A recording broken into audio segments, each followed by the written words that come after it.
歡迎大家嚟到我哋呢個化妝界同人圍爐。咁上次咧，我哋都條片出咗啦，跟住之後好開心啊！五湖四海嘅朋友咧都紛紛咁樣去 send message 俾我哋啊，去自己投稿啦。咁今次咧，我哋呢個主題咧就係徵級化妝學院篇。徵級，大家徵級會諗起啲咩啊？徵級啦，總之就徵級啦。係啊，唔方便講。咁我哋睇呢個頻道嘅話咧，通常都係爆內幕噶啦。Nice。以下嘅資料咧，全部都係朋友投稿嘅，係啦。Joffy 啦，你入行之前，你有冇話真係諗住去報咗一間化妝學校，跟住先入行啊？有啊，嗰陣時讀咗 ITech 嘅證書課程咯，跟住嗰陣時又翻工，咁啊夜晚又翻學，好似半工讀咁樣。讀咗幾耐？一年，讀咗一年，係啊。咁其實你咁多間學校，即係香港都好多款唔同噶嘛，即係雲咁多間嘅話，點解你最終會揀你自己嗰間嚟讀咧？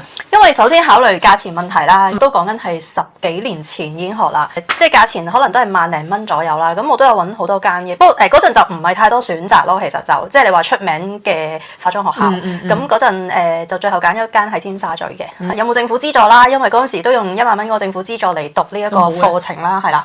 咁嗰陣時有嘛，咁梗係申請啦。嗰期嘢，跟住而家好似又加多咗1萬蚊啊，好似係，即係前後2萬咯。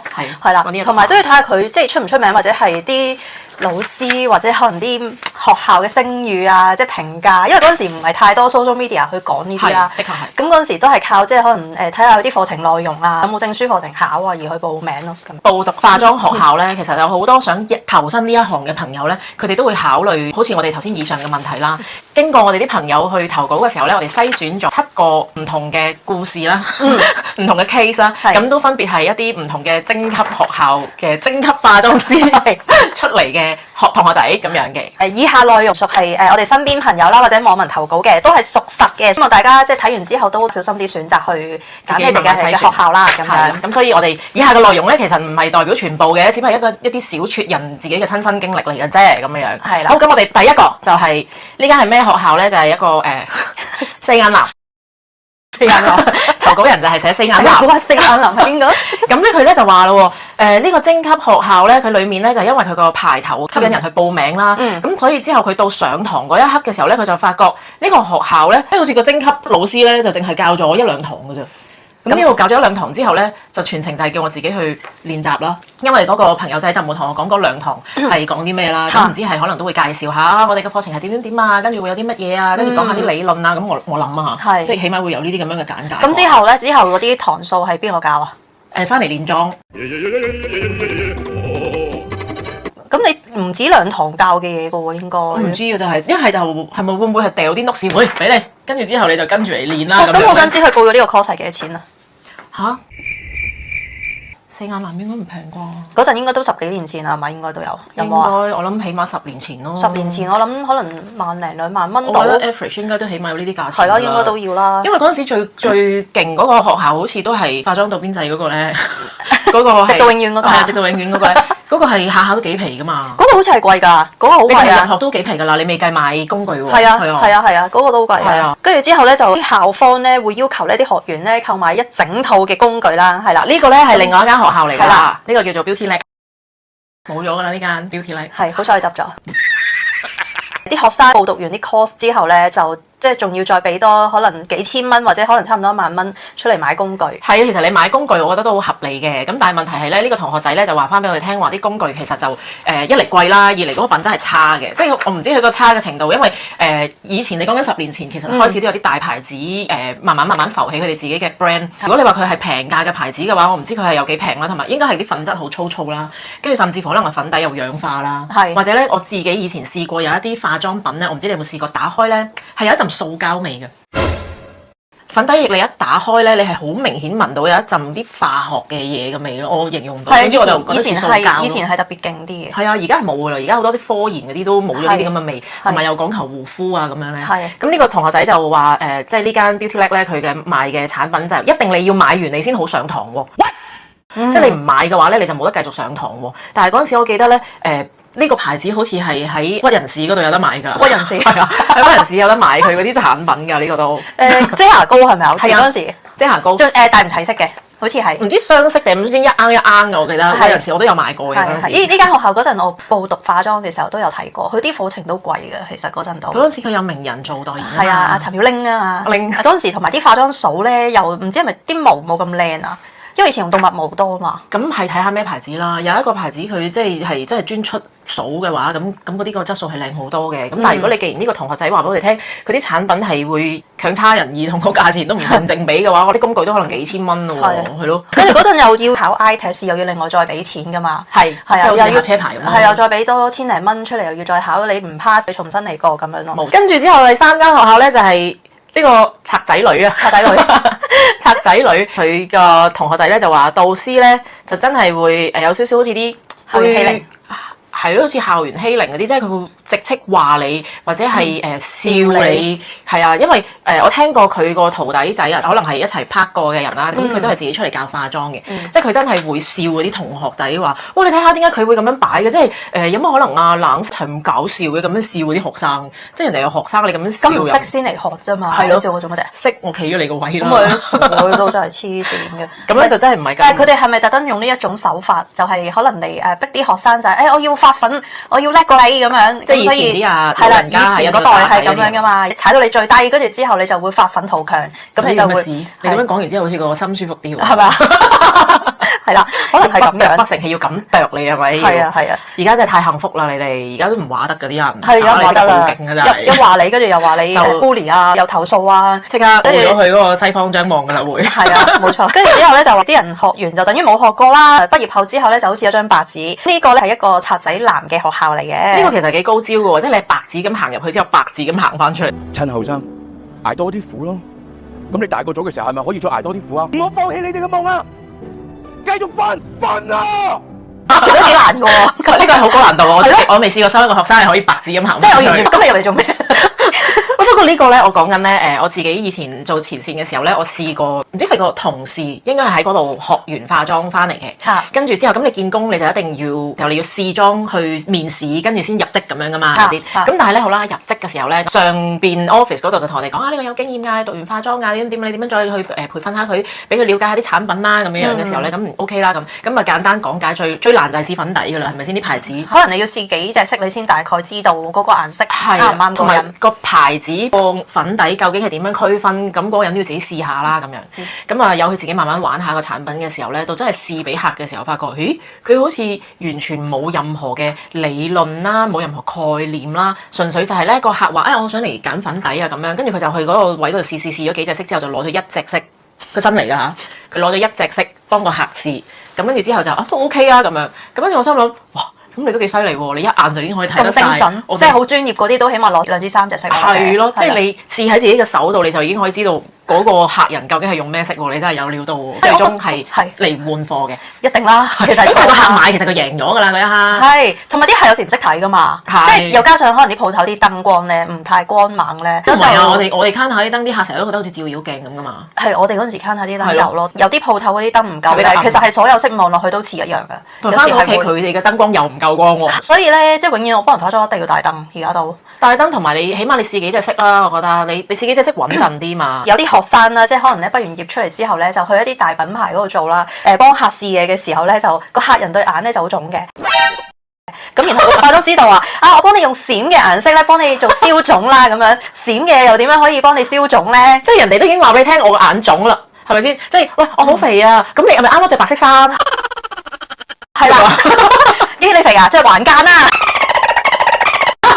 仲要粗間嗰隻。係啦，再肥啲咯，等你。你唔死咁嘛，仲要擺閃嘅係嗰個人嘅眼腫喎。即係點解眼腫？你哋個 concept 會係擺一啲再淺色或者閃嘅？我知你腫啊嘛，你成個腫啊嘛，咁你咪好腫先。咁我淨係擺一個再腫啲，令到你。咁你側邊嗰啲咪冇咁腫咯，一定係咁樣。佢係用心良苦。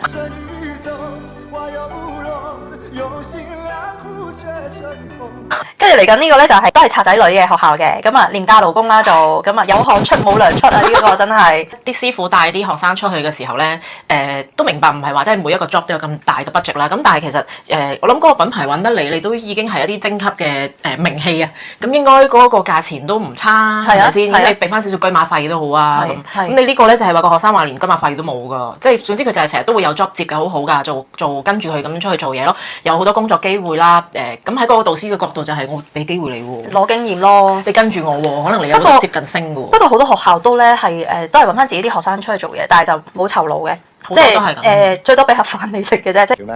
長毛大哥你好，我想攞個飯盒。如果真係要做一日嘅話，我覺得車費都要咯，即係你唔好話咩咧，你而家學校啊，係咪？小朋友學校旅行啊，咁你家長都要俾錢啦，入場費去海洋公園係咪學校俾錢啊？唔會咯。咁啊係咯，係咪先？去動植物公園，你話真係免費入場嗰啲，咁梗係冇問題啦。係啊絕大部分都係家長自己俾錢嘅喎。係啊咁所以我覺得呢啲真係要大家自己考慮下。你除非真係好雄厚嘅資金，你冇所謂，咁梗係冇所謂啦。但係唔係每個人都係咁啊嘛。化妝直到永遠咧嗰間咧，其實佢哋都係好中意揾啲學生出去化啲演唱會啊、dancer。如果係有呢一類型嘅工作，我覺得即係攞經驗係好嘅，因為始終你自己都就算出去做，你都唔會有呢啲咁嘅經驗。係啦。咁我覺得一次兩次啊，咁其實即係你會好開心咯，係咪先？你有呢啲同埋如果你話啱啱學化妝嘅人。而佢又冇乜太多市場經驗，而突然之間有呢啲經驗俾佢嘅話咧，其實佢係好興奮嘅。係啊，即係等於有時我哋自己會好中意化妝啊咁嘅話，我哋都唔介意要同你做一啲合作，咁但係都要有翻啲 credit 咯，係咪先？呢啲唔會有 credit 啦。咁一定唔會啦。出你個名喺個字幕嗰度咩？係咪先？唔會噶嘛。係啊。咁所以真係賺經驗，我覺得一次半次係 OK 嘅。但係如果你話長期真係要做廉價勞工，咁就睇下你自己係咪要同呢個導師自己去傾下長遠合作咯。阿導師，你經常性叫我真係覺得我係可以幫到你手啦。或者可能佢哋有啲老師可能都會覺得，譬如有啲學生有機會可能係有啲畢咗業嘅，或者係就嚟畢業啦，可能喺課堂上邊都一路見到佢都有進步，或者可能都越快越好啊，唔錯啊，手裝刀咁，可能佢都會叫呢啲學生出去幫佢手做嘢嘅，係啦。嗰啲直情係做埋學校嘅導師㗎。係啊，有啲會啊，好多㗎，即係好多而家你哋即係學化妝學校嘅導師咧，係嗰邊嘅學生慢慢做到自己而家都變咗導師。如果係真係做到嘅，咁咪叻咯。係啊，係。但係我覺得導師你都要考牌嘅，我唔知嗰啲有冇啦。應該就冇嘅，都係可能都係講翻跟住嗰份碌屎嚟講嘅啫。因為我見到而家有好多啲即係喺嗰邊嘅學生，跟住之後就做喺嗰邊工作完之後就做埋導師，跟住而家就幫個學校嗰度拍片，咁我都見到有啲網上會有呢啲 IG 去睇咯。呢個幾特別嘅，呢度寫住職業培訓局啊，職業訓練局咯，係啦，類似啦，係啦。呢個咧就好得意嘅，佢就話導師在課後時間咧係唔答學生任何問題㗎。Oh my god！首先呢個導師就覺得你問咁多嘢咧好唔耐煩啦，咁然後呢個導師就話我哋咧其實只會喺個課堂上面解答學生嘅問題，即係如果課後嘅話咧，我哋咧就盡量唔會回答㗎啦。咁即係其實就好勉為其難咧先答你嘅啫。因為咧你而家用緊我個私人時間，咁所以咧你就唔好私底下去問嘢啦。咁所以呢啲咧反而我就覺得化妝班咧係一個對可能10個以上嘅學生，同你單對單咧係好唔同嘅。因為我覺得如果你係要問，因為我一定會有好多同學仔係會想問一啲私人接觸過嘅問題，覺得喂你好專業，我好想問你咁樣噶嘛，係咪先？我哋自己啲客都會有啲咁樣嘅疑難雜症啊，咁樣問我哋。咁但係如果喺課堂上面嘅話，我要特登去答你。假設啦嚇，喂我唔識黐雙眼皮貼，咁但係我哋呢個課堂係冇雙眼皮貼呢個堂噶喎，係啊，係咪？咁我點答你咧？咁同埋可能其他人係唔需要有雙眼皮貼，或者你會令到隔離啲人喂我都好想知啊！即係如果好好嗰啲老師嘅話，咪講下咯，同埋啲學生即係都會想再聽啊嘛。係啊，即係起碼你會教啲額外嘅嘢，我唔識或者係未聽過嘅嘢咁樣。甚至乎係喂你會唔會或者係私人跟我學？或者係會唔會即係你去要求個局嗰度開個第2班俾你哋？係啦，係咪先？咁我覺得呢個都係好嘅。但係如果你話直情係咁樣同個學生講咧，又唔係咁專業咯。即係你話其實已經攞堂㗎啦。咁或者你可以講話，我下堂再答你咯。係啦，下堂抽時間答你，或者我哋個課堂內容係冇呢啲嘅，你唔好問啦。係啦，唔好問同埋唔好提。呢位姑娘高盛大名，唔好提，唔講得，我咁算啦。咁即係其實都係唔想答啦，都係衰㗎啦。其實呢個咧就係一間化妝直到永遠嘅學校啦。咁呢個導師咧就偏頗啲學生啦。學生作品咧平時咧都交功課嘅時候都唔係話做得好好㗎啦。佢未畢業咧，但係就又安排咗好多工作俾佢喎。我睇完之後覺得喺網上面揾嘅呢個資料，佢就話咧呢個學生咧其實係已經係一個 YouTuber 嚟㗎啦。咁而佢咧係網民咧就話佢個 YouTuber 嘅教法咧係將個遮瑕膏咧就當眼霜咁搽。咁我哋都頭先我哋睇嘅時候都喺度諗，究竟點樣先可以將遮瑕膏當眼霜咁搽咧？冇去 skip 咗個眼霜啫，應該佢個量係似眼霜個量，咁樣一下咁樣。YouTube 而家我咁遠距離嘅話，就睇唔到見到個瑕疵咯，即係你唔會見到佢個真人咯，因為你有光打落嚟就 blur 曬所有嘢啦。應該係。咁所以咧，佢就話即係唔係好明白點解佢要咁樣去教人哋啦？你仲要放喺 YouTube 喎，你仲要成為一個 YouTuber 已經好叻㗎啦喎，係咪先？而佢個化妝理論咧係非常之奇差啦，但係又唔係好明白點解佢有咁多作接喎。冇啊，運氣咯！而家好多 YouTuber 上網睇佢哋教化妝嗰啲，喺一個唔充足嘅光線之下教啦，你根本都睇唔到。然後可能啲鏡頭啦、側面啦，咁咁但係你又正面咁望住塊鏡喺度化緊喎，咁其實我都睇唔到你喺度做緊啲乜嘢。如果你要教嘅話，不如你真係 set 好晒啲燈，有啲好啲嘅 device 可以教，即係睇得清楚啲啊咁樣。咁我覺得你自己應該係咪要 playback 下你自己錄緊啲咩，po 得上網，即係其實你滿意啦。咁即係滿意你自己覺得，我真係覺得自己拍得好好咁樣嘅時候，同埋我真係好似好多知識可以分享俾人咁。同埋佢哋有啲資訊性嘅嘢咧，有時我覺得未必一定係啱嘅，所以你哋自己大家都要過濾一下，因為好多客人都走嚟同我講話自己上 YouTube 度學化妝，學完之後其實都係唔識嘅。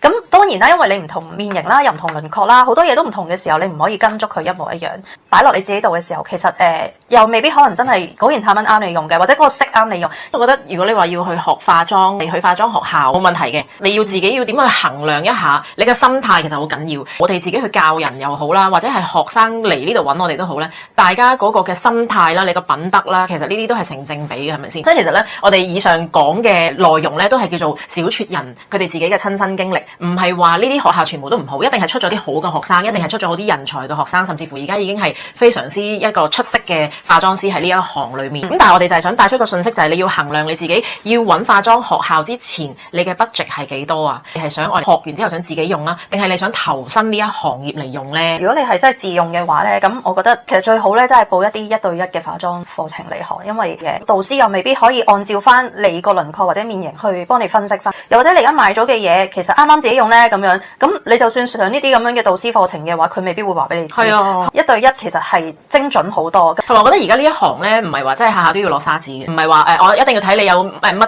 踢咁樣嘅沙紙嚟去請你去做嗰間公司。HR 嗰啲分享過俾我哋聽，佢哋見工嘅人咧，大部分都係要你即時面試嘅時候，你係要去化一個妝俾一個 model 啦，跟住就睇你嘅 presentation，即係人哋係要睇你嘅人講嘢嘅技巧、溝通技巧啦，你嘅化妝嘅手法啦，你佢會睇你嘅台面係咪整齊啦，係咪先？你係咪一個烏里單刀啊、污糟邋遢啊，啲嘢全部飛到唔知去邊啊咁樣？咁我覺得呢啲係反而你要入行嘅話，人哋會睇呢啲咁樣嘅數據嚟去衡量係咪要請你咯，係咪先？係啊，唔係話我有一沓沙紙咁，但係其實我行出嚟嘅時候都係一張又係白紙咁樣咯，就係咁嗰沓沙紙係白紙咯，白紙。同埋自己做咗呢行咁耐啦，即係講真，以前喺化妝學校係學到好多基礎嘅嘢嘅啫。但係當然，當你再進步嘅時候咧，其實係我即係之前做 counter 嘅時候，我係先至個技巧慢慢先一路進步。絕對係，即係你一路練習啦，同埋你學一啲唔同品牌嘅技巧嘅時候，你就會覺得哇，原來係仲有咁多嘢係可以學到。我覺得你除咗技巧咧，你仲有待人處事啦。我哋如果做前線係有一個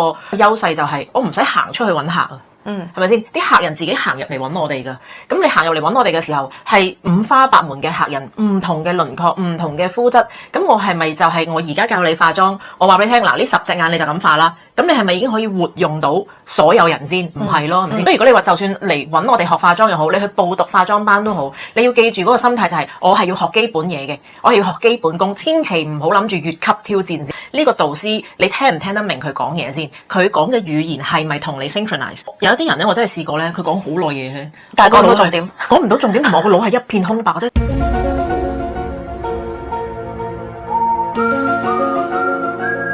最後係佢講咩啊？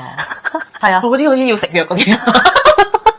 好多同學仔又好，客人都好，佢哋會覺得我要嘅嘢好簡單㗎咋，咁簡單就等於平。其實簡單唔係等於平，越簡單嘅嘢就越貴。你諗下一間屋，我要令到佢望落去好有空間感，但係你個屋企其實又多嘢喎，咁我要點樣令到你去空間感？咁咪要俾錢咯，係咪先？人哋要幫你設計咯，所以平貴呢樣嘢咧，你哋去揀嘅時候就真係要去思量一下，或者去問多啲人嘅意見，同埋你哋自己嘅心態都好緊要，千祈唔好諗住。